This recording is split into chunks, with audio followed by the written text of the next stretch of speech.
when you start as an entrepreneur, you're doing it all, right? So the fun part of it, the intellectual challenge, because I would tell you also, for me, the big idea also has to be intellectually challenging. But the reality is, your day to day, it's not like, you still, you need to improve the wires, you need to do the admin side, you need to maintain the QuickBooks, so if you're not passionate, all that kind of, because there's no resources to kind of, get a whole team to do a bunch of things for you. So you gotta be ready to get your hands dirty and do a lot of stuff that, may seem beyond you, and then it's not particularly kind of the most thrilling stuff, but you do it because that's part of what's required and what drives you. Fastlane Founders and Legacy with Jason Barnard. Each week, Jason sits down with successful entrepreneurs, CEOs, and executives and get them to share how they mastered the delicate balance between rapid growth and enduring success in the business world. How can we quickly build a profitable business that stands the test of time and becomes our legacy? A legacy we're proud of. Fastlane Founders and Legacy with Jason Barnard. Hi, everybody, and welcome to another Fastlane Founders and Legacy with me, Jason Barnard, and a quick hello, and we're good to go. Welcome to the show, Jean-Louis Lelogeais. Impossible to say or sing. That was pretty close, Lelogeais, and I'm not going to try to. I'm not going to try to sing back to you, Jason, even though my wife is Korean and I've spent many hours at karaoke, but it's still hopeless. So, but it's very good to meet you. And how are you doing today? I'm absolutely fine, Monsieur Lelogeais. What I did like about that is you said that your name is impossible to sing or say, so I thought I would sing it completely wrong. Exactly. Because that's what you're used to. That's been your life as long as you've been in America. You're from France, but you live in America. And you're an entrepreneur. Yeah, that's I got to tell you that's one big advantage having a name like this in the States. I'm the only Jean-Louis Lelogeais in all of America. I can guarantee you that. And what's really nice about the professional journey is you meet somebody 15 years ago. There's a chance they might remember that name versus Michael Johnson might not quite resonate the same way. So I must say it's been a bit of an advantage that way. People typically remember. And that's a really interesting point, is a unique name is hugely powerful. And in SEO and brand optimization within search and AI, it's incredibly important, as we'll see. But here, when I searched your name, this is the result I got. Lots of blue links, your photos. But there's a knowledge panel, this, hiding behind it, that doesn't appear. And one of the huge things that I find is this makes you look less impressive than this. This being what you're referring to was the video was my partner, Randy. Is that what you're referring to? It's the fact that Google doesn't fully understand you to the extent that it's willing to present you with this incredibly good-looking search result for your name. Yeah, so Jason, obviously offline, we should absolutely have a conversation. I'm turning 67. I'm very low tech, and we need to make better usage of all the tools out there, and so would welcome learning from you. Yeah, it's a huge question of framing and how well the algorithms, Google, ChatGPT, and so on, understand you rather than your achievements. And from what I understand, your achievements are huge. Can you give us a quick rundown? Well, I'm not sure. You're too kind, but obviously, 40 years into business, there's obviously kind of a number of kind of milestones and things you accomplish. But I'm not sure, for the listeners, whether it makes sense to be going chronologically, which might be super boring, but just to highlight, some themes. Look, I started, at Booz Allen and Hamilton, which is a strategy consulting firm out of New York, and even at at Booz Allen, the way you made partner is you had to be essentially an entrepreneur within Booz Allen. You had to come up with a segment of intellectual or IP, if you want to call it that, that would be interesting to a segment of customers. And you basically had to kind of build your own franchise. That's the way, the old partner said, yeah, he's bringing a business, he's bringing revenues, because at least that's the way it was at that time, So Booz were the formative years after doing business school at MIT Sloan. And in terms of, then obviously, my career was, I think I always had the entrepreneurship bug. So I did do a 2-year stint at Chase Manhattan Bank. They were my largest client at Booz Allen. And so they made me the offer. It's a very classic kind of scenario where, you come inside and see whether, you can implement all those recommendations. And I must say it was a, super interesting and humbling experience, because, what seems good on paper in a presentation, you get inside a very large organization like Chase, and you discover that it's more like an oil tanker, meaning that, you're pulling a lever, and then you start to realize it's going the wrong direction, but the inertia of kind of trying to change it again, it's not like you're maneuvering a sailboat. So it was super humbling and a learning experience about kind of, the importance of implementation, was kind of that next chapter. But very quickly went on to, I think I've had the entrepreneurship bug, since the very beginning. After Chase, which was acquired by Chemical Bank, so that the course changed and was no longer kind of what I was interested in. I was involved in the first wave, of internet ventures, and got involved in a Paris-based company called Daytops, and that was back in '96, and that journey wound up being a super interesting journey, because as you recall, 2001, 2002, all those that first wave of internet company that went and fetched amazing valuation, and then a few months later they were worth nothing. And I was in the middle of that. Yeah. So only a few companies kind of survived, and I must say it was an amazing experience, because we were VC backed, including a company out of the West Coast called Partech, and the VCs didn't understand that business. It was a very innovative business at the time, but in fact way ahead of its time. Now with ChatGPT, it looks so easy what Daytops was doing, but Daytops was essentially analyzing words super fast and using kind of modeling techniques, particularly based on chaos theory, to identify among those words very early signals of change, and so even you could kind of program it to focus on tonality, and that was kind of really an idea ahead of its time with so many applications, but the VC guys didn't understand the business model. So you get $5 million from them, but then the money is spent, they're pushing you one direction, and we got very close to bankruptcy, and thank God that the co-founder, the founder of the business, we managed to kind of stop the bleeding, if you will, before it was too late. We bought back the VCs. We did another angel round, because it's all about staying power. So we survived that kind of up and the up and down of that internet wave, if you will, and the company got sold in 2006 to LexisNexis.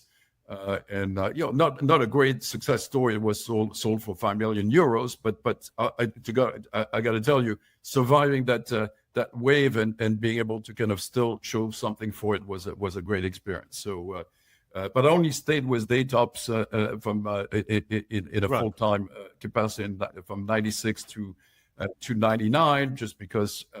It made sense to kind of position the business in the States, and we had an LOI from Multex, which was Multex.com, which was what, so that my role kind of was involved for a couple of years. Which actually brings us to the idea of big ideas and the long game, which is the point here today. Yes. It's a big idea, and sticking for the long game is hugely important. And you were saying you need to kind of insist and stick with your idea and be confident in your idea, even when it's not necessarily working. That's exactly right. I think, so first of all, I think, the themes in my mind, we're happy to touch on the other kind of two ventures as well. And so far, look, I mean, as you know, I don't need to tell you, Jason, entrepreneurship, startups, the hit rate is very low, right? Most of those businesses are going to fail. And I must say, I'm pinching myself because, Daytops, obviously, even though it was not glorious and, it was not a unicorn, it was still, I would consider it a mild success given the circumstances. There was an exit and an institutional buyer. SVP, which is my next venture, is, now it's on its way to be a 26 billion private equity type firm focused on distressed investing. And we started, my partner and I, going to Kinko, to print the pitch deck. So it was, literally we started from scratch.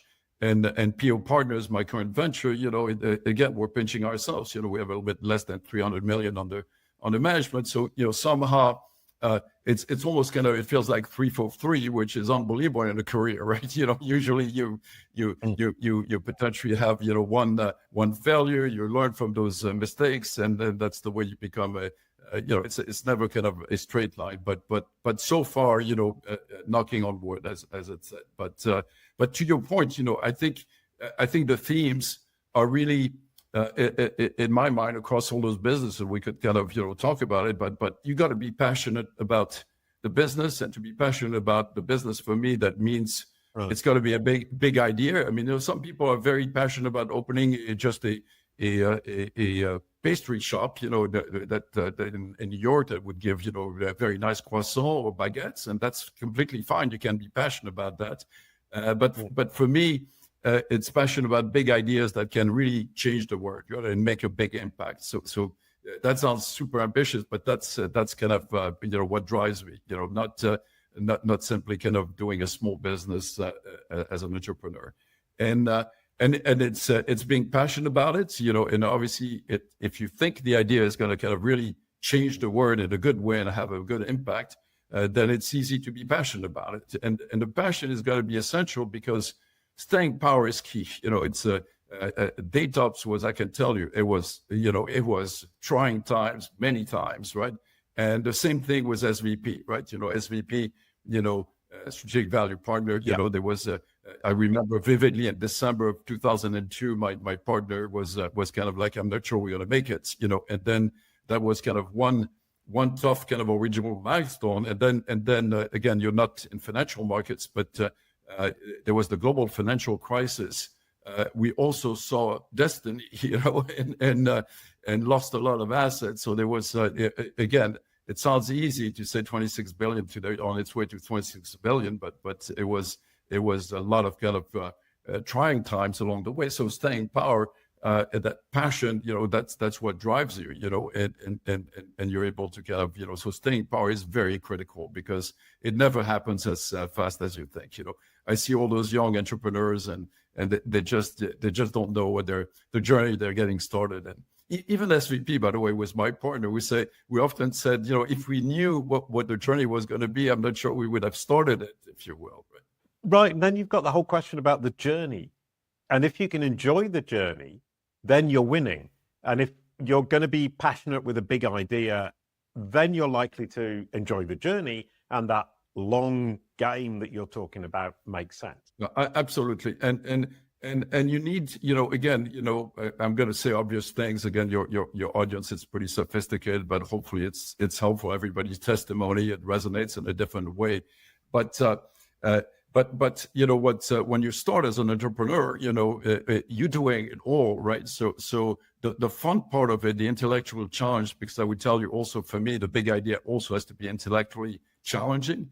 But the reality is, your day to day, it's not like, you still, you need to improve the wires, you need to do the admin side, you need to maintain the QuickBooks, so if you're not passionate, all that kind of, because there's no there's no resources to kind of, get a whole team to do a bunch of things for you. So you gotta be ready to get your hands dirty and do a lot of stuff that, may seem beyond you, and then it's not particularly kind of the most thrilling stuff, but you do it because that's part of what's required and what drives you. Right, and then the setbacks. How do they drive you forwards? I mean, the setbacks is, I always say, that the setbacks are so critical. Again, at my age, 40 years into it, you don't even, hopefully you don't even wait for the setbacks. You've incorporated all the knowledge of the setbacks to kind of be humble enough to kind of have the early signals and kind of figure out, when you're supposed to kind of pivot and get kind of the right inputs. But the setbacks are essential, right? Because, I would say, to me, look, there's some people that are very successful entrepreneurs with massive egos and are single-minded. I mean, Elon Musk is a good example. I mean, I'm sure he has amazing teams, but he's been able to plow through and have the vision and achieve amazing things. But my journey has been very different. I feel like, first of all, it's always good to have a partner, so 1 + 1 to me equals a lot more than 2. You go through the setbacks. One of them is ready to throw the towel. The other one says, come on, you're not looking at it the proper way, and we should kind of, we should keep going. The second part of it in terms of the culture and what I've always tried to do is make sure that you incorporate everybody. You're humble. You put the ego aside, and you recognize that the entrepreneurship journey, you don't have all the answers, by definition. And the more you can solicit inputs, look at kind of what didn't work, get everybody's input about why you made the wrong call, and so that's kind of, to me, essential. Whether it be your team, so you create a culture. Where that, because over time you build a small nascent team, and you want a culture and that breeds entrepreneurship. So getting feedback loop from everybody's the front line is essential, and listening to those people, getting advisors on your for your business, where you take the time, periodically to kind of, hey, do you mind? I'm going to tell you the story, the State of the Union. There's a bunch of stuff I'm struggling with, and they have a good perspective because they're less close to the business, and you have to be willing to say, look, I'm going to listen. They're there for a reason. You've invited them to the advisory board. So again, you got to get, once you solicit their input, and sometimes they have ownership stake in the company. So all the reasons, you take that seriously, and then you solicit many other people and create an ecosystem of external people that may not be in your cap table, that may not be directly associated with the project, but could be super helpful with different lenses and learning curve. And you might become one of them, because we can certainly use your knowledge base in terms of media and advertising, because a bunch of the things we're doing at PEO are sort of they're really B2C, which I don't know anything about. So that would be interesting. Right, well, 100%. Now the next question is about legacy, because we're in a company. I'm an entrepreneur. I created Kalicube. How should I pursue my legacy if I'm going to leave the company at some point? Yeah, I mean, to me, obviously, if you're an entrepreneur, that let's say it was the journey I described, where you're thinking that what you want to take on is big idea that can change the world. By definition, and especially now at this stage, where I'm turning 67, that by definition you're not going to see through, the entire kind of end results, right? So sure. You almost have to start thinking about legacy from the very beginning, right? And so I think. To me, that means obviously, having a planning for that, which is always kind of, it's an interesting challenge, Jason, because, when you're a startup, you're always kind of resource constrained, and essentially you're starting the journey, and people back you, not somebody else. And so you need to get to that stage early enough to kind of start bringing the right people into the organization, which could become the successor to the business, right? But the challenge, right, Jason, is finding it's got to be done at the right time, because what you discover is talented folks. Very often they want both to be paid, so they don't like the risk, but they still want the upside of getting kind of a significant equity stake in the business. And so you have to try to reconcile, when can you bring the right talent into the firm at what stage? But certainly legacy is to me essential, because this last journey we're on, we think we call it the $1 trillion idea. Not that we're going to get all trillion to manage, in terms it's an investment management business and an investment management technology. But to me, it's essential that in 4 or 5 years that people recognize that we were a leader in that space, and that it's a recognized space. Now it's an innovation in private equity portfolio management, and that would be kind of amazing legacy. Yeah, and that speaks to me 100%, that in 5 years' time, people remember that Kalicube were the first in our space, and I was the first in my space. And I think that's an important part of legacy, both for the company and whoever I pass it to, but also for me as I grow older and eventually pass away. Yeah, exactly. I think legacy is an incredibly important aspect of all of this. If we're entrepreneurs, it's because we think we're doing something meaningful, big ideas, as you said, passion, and being in for the long game.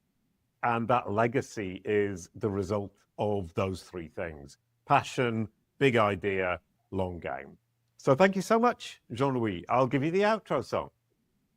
A quick goodbye to end the show. Thank you, Jean-Louis. Your corporate and personal brands are what Google and AI say they are. We can give you back control. Kalicube.